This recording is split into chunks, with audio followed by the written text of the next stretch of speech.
Mesdames et messieurs, bonsoir. Bienvenue à cette troisième et dernière session en français de la première journée du sommet Pathway to 17 organisé par Digital Frontier Institute et l'Alliance des associations professionnelles de la finance digitale.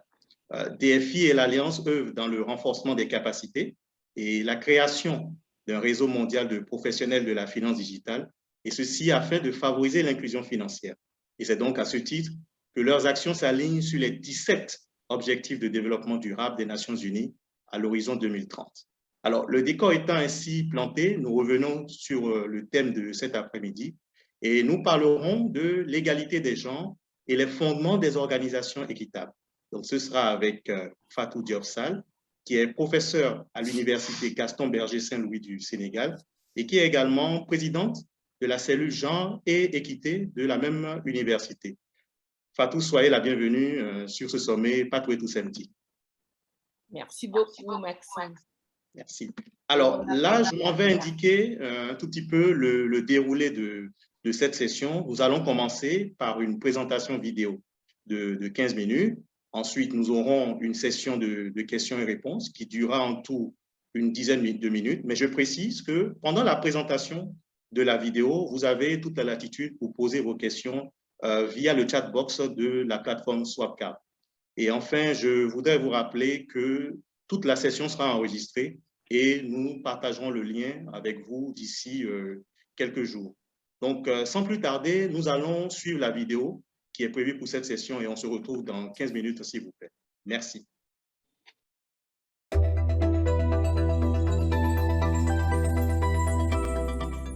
Bonjour et merci de m'avoir convié à ce sommet organisé par Digital Frontiers Institute. C'est avec plaisir que j'y participe pour parler de l'égalité de genre et des fondements des organisations équitables. Et puisque le temps est court, je vais donc survoler la question en 4 points et quelques éléments de conclusion. Donc, je voudrais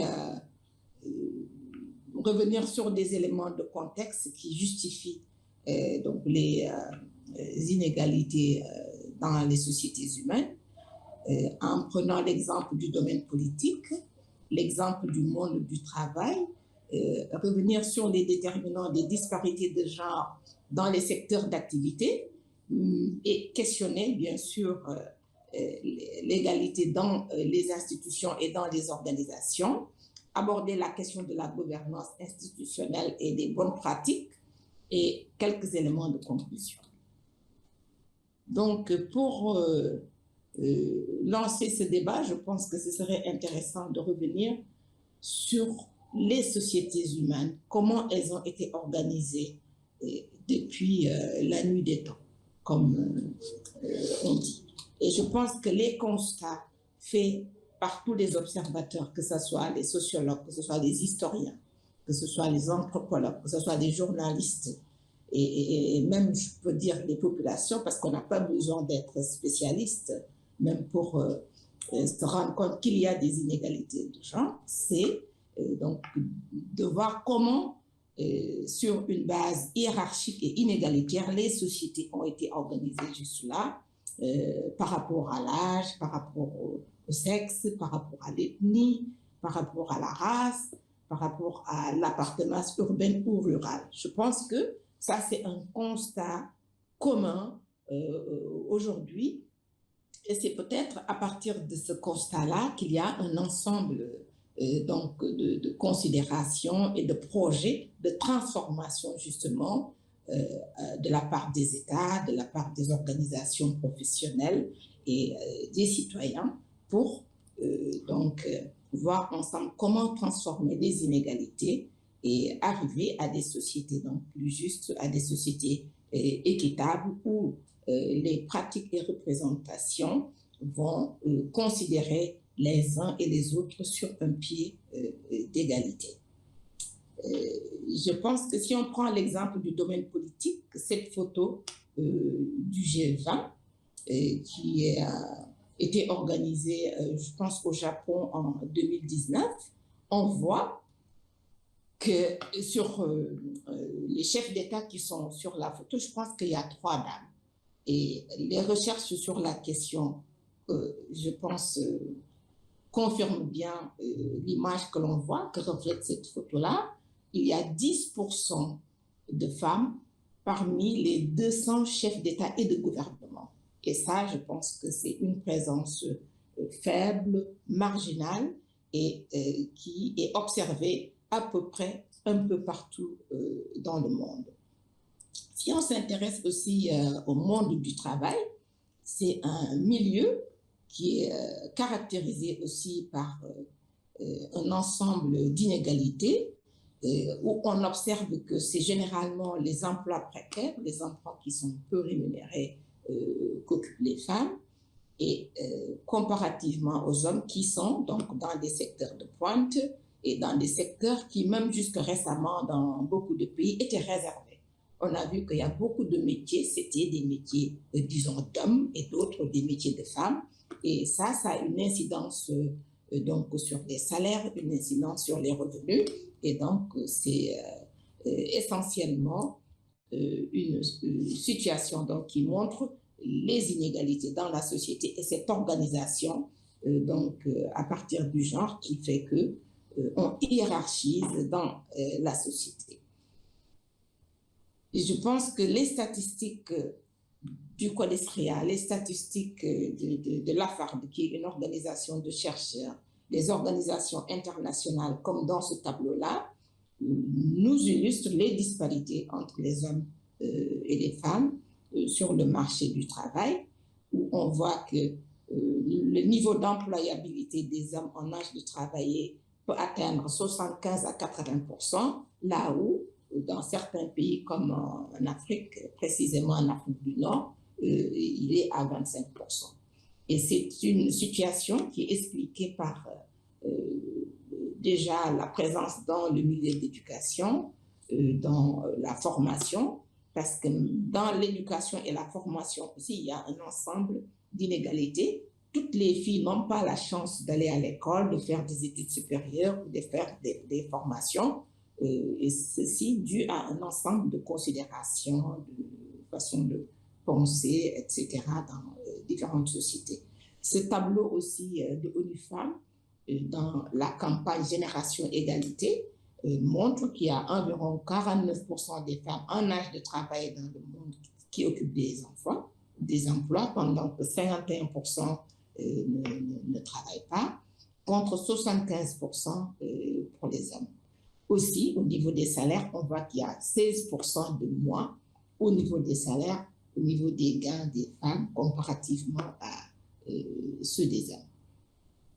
Et je pense que l'explication de ces disparités-là, j'avais commencé à le dire, c'est le mode d'organisation des sociétés humaines, c'est la division du travail et c'est essentiellement la fonction de reproduction de la femme qui est mise en avant et qui fait que les femmes sont cantonnées dans l'espace domestique et sont peu présentes dans les formations pointues et dans les formations qui sont qualifiantes de manière générale. Et ça s'observe à peu près un peu partout dans le monde. C'est pas seulement dans les pays africains que l'on observe ça, même en Europe, aux États-Unis, on va encore dans des secteurs de pointe comme dans l'aéronautique, comme dans le secteur des mines, de l'énergie, ou même certains secteurs de la finance, qu'il y a essentiellement une présence masculine comparativement donc aux femmes. Et ça, c'est parce que dans les filières techniques et scientifiques, généralement, on a une majorité de garçons comparativement aux filles. Maintenant, comment construire des organisations équitables quand on est dans un contexte comme ça, qui est caractérisé par une domination masculine et qui est caractérisé par une organisation qui met les femmes généralement dans l'espace domestique et très peu dans l'espace public. Je pense que c'est en transformant déjà, comme on l'a dit, la gouvernance et la politique institutionnelle des organisations. C'est en faisant la promotion d'attitudes et de pratiques favorables à l'équité et à l'égalité de droit. Et c'est en mettant en place des dispositifs de veille et de suivi, parce que souvent aussi, il y a des initiatives juste pour faire politiquement correct, et après, il n'y a aucun suivi derrière, parce que cette question d'égalité, je pense que les États y sont depuis plusieurs décennies, et c'est une question qui ne progresse pas beaucoup. Et je pense que ce qui est intéressant et important aussi, c'est d'avoir une politique d'institutionnalisation et d'intégration du genre. Et ça, c'est en développant des stratégies déjà dans les différentes organisations et dans les institutions, dans les différentes instances, d'avoir une approche transversale déjà dans l'élaboration des politiques et des projets, aussi dans la mise en œuvre, et veiller à une participation équitable de toutes les parties prenantes, de tous les acteurs. Un autre point important, c'est ce qu'on appelle l'empowerment ou l'empouvoirment aussi des catégories vulnérables, et généralement c'est les femmes et c'est les jeunes. Et ça, surtout pour les sociétés africaines, les sociétés d'Amérique latine, où il y a encore beaucoup de vulnérabilité et beaucoup de marginalisation, justement concernant les femmes, et peu d'autonomie en ce qui concerne la prise de décision. Un autre aspect aussi qui est important, c'est la budgétisation sensible au genre, parce que souvent, il y a des programmes d'éducation, des programmes de renforcement de capacité, mais sur un temps défini, parce que les ressources ne sont pas disponibles, et quand les politiques sont élaborées aussi, certains besoins spécifiques ne sont pas budgétisés, ne sont pas pris en compte dans les budgets. Ça veut dire que le budget est important, la disponibilité de ressources est très importante si on veut transformer ces questions d'équité et d'égalité de genre et avoir donc une politique de justice sociale dans nos sociétés. Et un autre point important aussi, c'est la planification, l'exécution et l'évaluation. Et là, il s'agit donc de construire des indicateurs pour montrer déjà à partir d'une situation de référence quel changement, quelle transformation, où est-ce qu'on est arrivé dans la transformation des conditions de vie et des situations d'inégalité.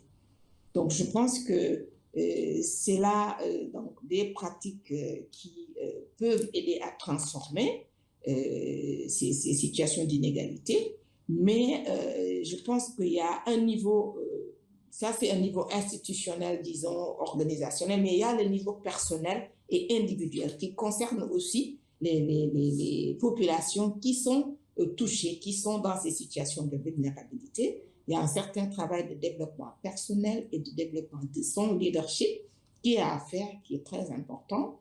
Et dans les politiques aussi, il y a un aspect important, je pense qu'il faut souligner, c'est la promotion de la masculinité positive, parce que souvent, chez nous, on entend ça souvent, vous savez, ça c'est pour mettre les femmes à la place des hommes. Donc, ce clivage-là, je pense que c'est quelque chose qu'il faut absolument éviter. Donc, dans la communication et dans la sensibilisation sur les questions d'inégalité, je pense que c'est très important que les hommes aussi soient impliqués et pensent et agissent comme des acteurs de changement. Je pense que c'est quelque chose qui est très important et qu'il faut, je pense, avoir à l'esprit dans les politiques d'équité et d'inégalité. Et je pense que c'est comme ça qu'on pourra avoir donc un écosystème et des conditions, disons, d'existence autant au niveau de la famille, parce que ça, c'est l'espace où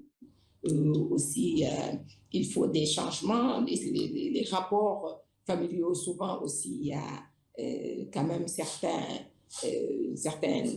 problèmes, des situations de violence basées sur le genre et tout. Et ça impacte et la formation et la possibilité donc de travail et l'employabilité et l'esprit entrepreneurial des femmes de manière générale. Donc, je pense qu'il y a une attention, comme on l'a dit, à l'égard des violences de genre qu'il faut avoir en tête. Et dans les institutions et organisations, penser à mettre en place des mécanismes de prévention.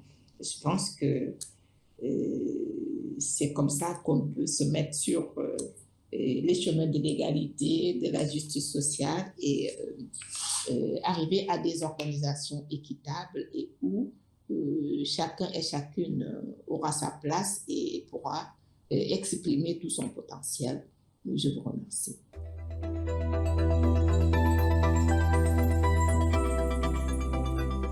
Très intéressant.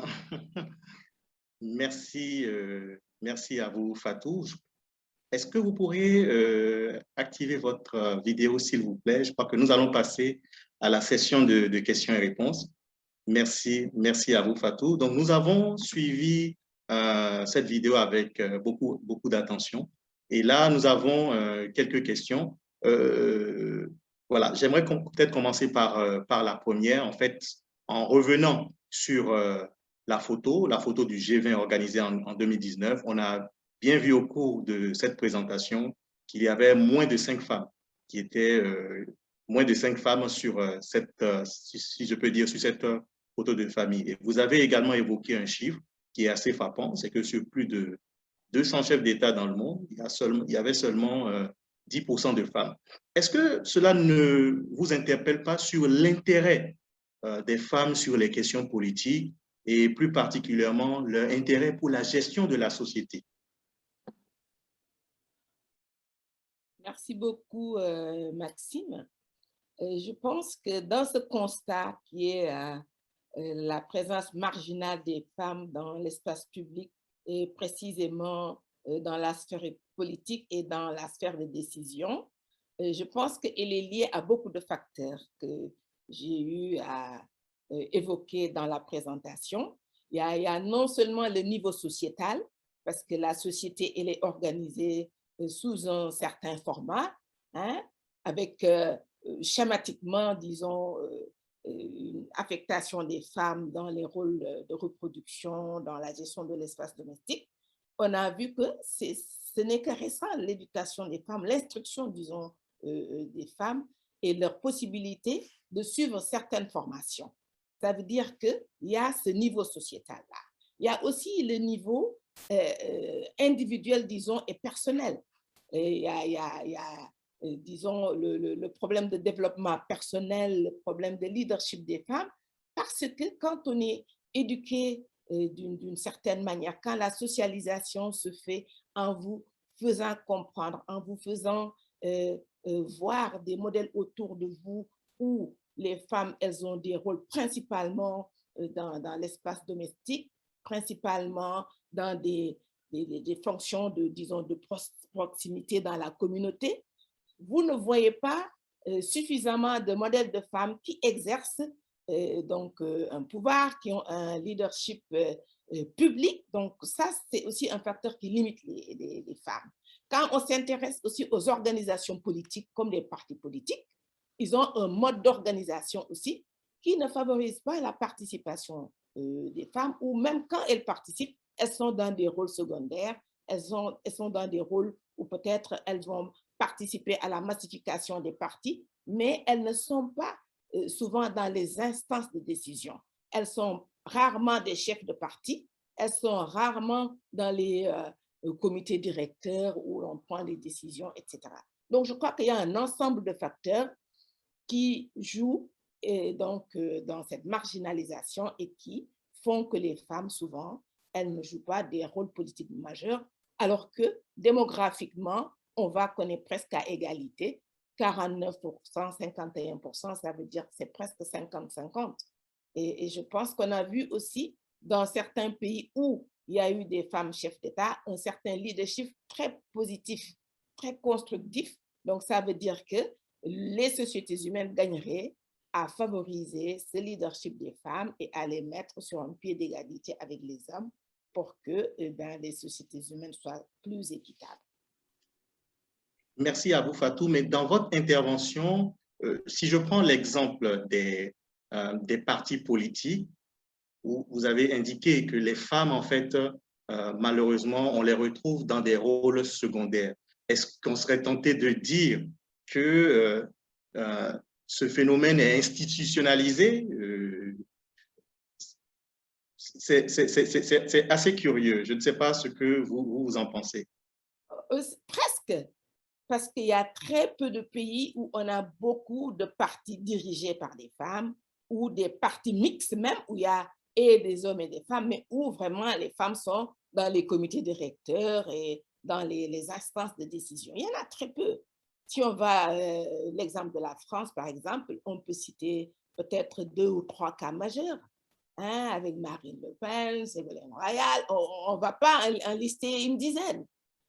Si on prend l'exemple du Sénégal, on a eu, je pense, 2 femmes chefs de parti. Si on prend d'autres pays aussi, ça illustre bien cette place marginale-là et ce modèle d'organisation des partis politiques qui est, disons, en faveur des hommes et qui marginalise les femmes et les cantonne dans les rôles, voilà, secondaires dans les partis. Ça veut dire qu'il faudrait que les femmes prennent conscience déjà de leur pouvoir et puis qu'elles osent, comme on dit, une des chefs de parti au Sénégal qui s'appelle Aïssata Tall Sall, son parti d'ailleurs, elle l'a appelé « Oser l'avenir ». Donc, je pense qu'il faudrait que les femmes portent ce slogan-là et qu'elles se rendent compte qu'elles ont le potentiel, qu'elles sont capables et qu'elles revendiquent cette place-là. Parce que ça, c'est quelque chose qu'on ne peut pas venir vous donner sur un plateau d'argent.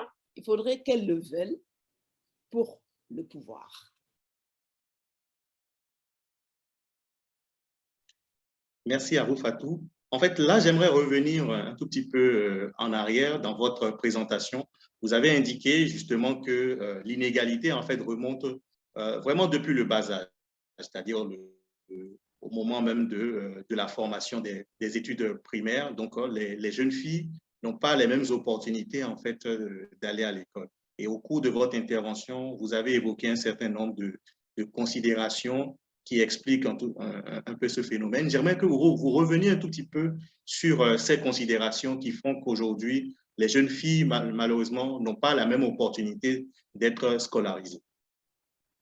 Merci, Maxime. Je pense que si on prend l'exemple déjà du milieu rural, alors que l'on sait que, par exemple, si on prend le cas de l'Afrique, la zone rurale, disons, les populations qui vivent en zone rurale, eh ben, elles sont majoritaires par rapport à celles qui vivent dans les zones urbaines.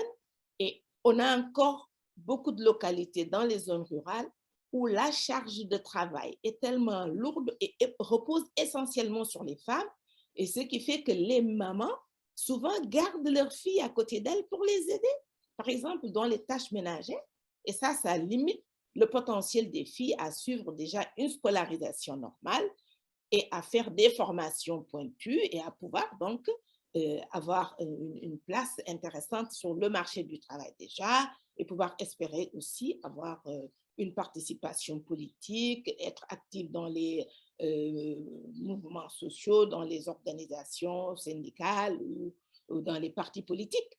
Donc, il y a déjà cette réalité-là qui est largement répandue dans nos pays et qui fait que les filles, elles ont moins de chances, moins d'opportunités que les garçons. Et si on s'intéresse aussi aux filières, quand on est déjà dans le secteur de l'enseignement, les filles, elles sont moins présentes dans les filières scientifiques et techniques. Si on prend le cas de l'université, par exemple, là où j'enseigne, à Saint-Louis du Sénégal, mais nous avons un pourcentage de 20% d'étudiantes quand on va dans les filières scientifiques. Ça veut dire que sur 20%, il y a 80% de garçons. Donc, ça veut dire qu'on a un taux déjà dans l'apprentissage qui est très faible. Donc, ça va les rattraper dans le marché du travail, dans l'implication dans la vie politique et économique en général. Merci à vous, Fatou. Et je crois qu'au cours de votre présentation, vous nous avez justement donné quelques pistes sur comment construire des organisations équitables dans une société qui est dominée par les hommes. Et vous avez, par exemple, évoqué la mise en place d'une politique d'institutionnalisation et d'intégration du genre. Alors, la question que nous aimons vous poser est de savoir, est-ce que vous êtes en train de recommander une discrimination positive en sachant que de plus en plus, cette approche pour adresser les inégalités est contestée par des personnes qui lui opposent le concept de la méritocratie. Méritocratie.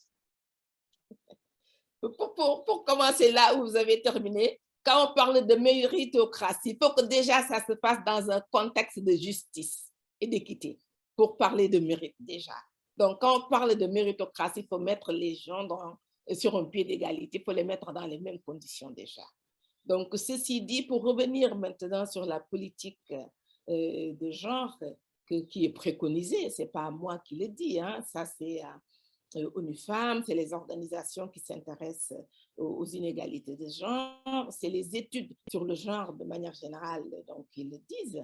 C'est le gender mainstreaming, ça c'est intégrer le genre dans toutes les politiques. Parce que si on s'intéresse, disons, aux politiques de développement, hein, pour parler de ce terme générique-là, je ne sais pas trop, donc, même si c'est de ça que je devais passer, c'est l'exemple du développement que je devais prendre, leur conception, leur mise en œuvre, la budgétisation des politiques, souvent, elle est faite dans un cadre général, comme ça. On dit la pauvreté, par exemple, au Bénin, c'est dans le secteur agricole, c'est les agriculteurs, donc on fait des investissements globaux sans voir qui dans l'agriculture fait quoi. Où se trouvent les hommes dans l'agriculture, où se trouvent les femmes dans l'agriculture, pour que justement les ressources qu'on met à disposition puissent contribuer à transformer les inégalités. Une politique de genre, c'est déjà évaluer, faire un audit qui nous dit quelles sont les disparités qui existent dans tel ou tel secteur. Si c'est le secteur de l'éducation, qu'on voit par exemple quelle est la masse de jeunes qui ont atteint l'âge de la scolarisation et qui ne vont pas à l'école. Parmi cette masse-là, où sont les filles, où sont les garçons? Parmi ces filles et ces garçons, qui est en milieu rural, qui est en milieu urbain, qui est en milieu périurbain, que l'on puisse déjà faire une cartographie qui nous décrit la réalité pour que quand on met en place des programmes, que ce soit des programmes qui vont permettre de transformer les inégalités et les discriminations. Et que l'on puisse aussi mettre des ressources, parce que je l'ai dit tantôt, souvent, on initie des programmes sans mettre les ressources qu'il faut pour atteindre les objectifs. Donc, je pense que ça, si c'est fait, on peut espérer arriver à un monde égalitaire, disons, et donc transformer la situation d'inéquité et d'injustice sociale, disons. Et l'autre aspect maintenant qui n'est ni institutionnel ni organisationnel, ça c'est le niveau des femmes même. Donc, je pense qu'il faut une éducation à l'égalité. Il faut que les femmes se rendent compte qu'elles-mêmes, elles sont les égales des hommes, que les filles sachent qu'elles sont les égales des garçons, et qu'elles grandissent comme ça, et qu'elles se disent qu'elles aussi, elles peuvent, et qu'elles peuvent saisir les mêmes opportunités. Donc, la clé, essentiellement, et je voudrais peut-être, s'il n'y a pas d'autres questions, terminer sur ça, c'est l'éducation à l'égalité qu'il faudrait donc donner et aux filles et aux garçons, qu'ils se respectent et sachent qu'ils sont des égaux, qu'elles sont égales aux hommes. Donc, je pense que ça, c'est la clé de la transformation des inégalités. Et si c'est fait, eh ben, on retrouvera une situation d'égalité dans les organisations, que ce soit dans le secteur économique, politique, financier, etc. Tout à fait. Merci à vous, Fatou. Malheureusement, le temps est très vite passé. Donc, voilà, vous nous avez entretenu sur le thème de l'égalité des genres et les fondements des organisations équitables. Merci encore à vous, Fatou, d'avoir accepté l'invitation de TFI et de l'Alliance des associations professionnelles de la finance digitale. Merci à vous, Fatou. Merci beaucoup à vous. Merci. Et j'aimerais rappeler à l'attention des participants que je remercie de nous avoir suivis, que nous continuerons demain avec 3 sessions en français et également 2 sessions de réseautage. Merci à vous et à demain. Au revoir.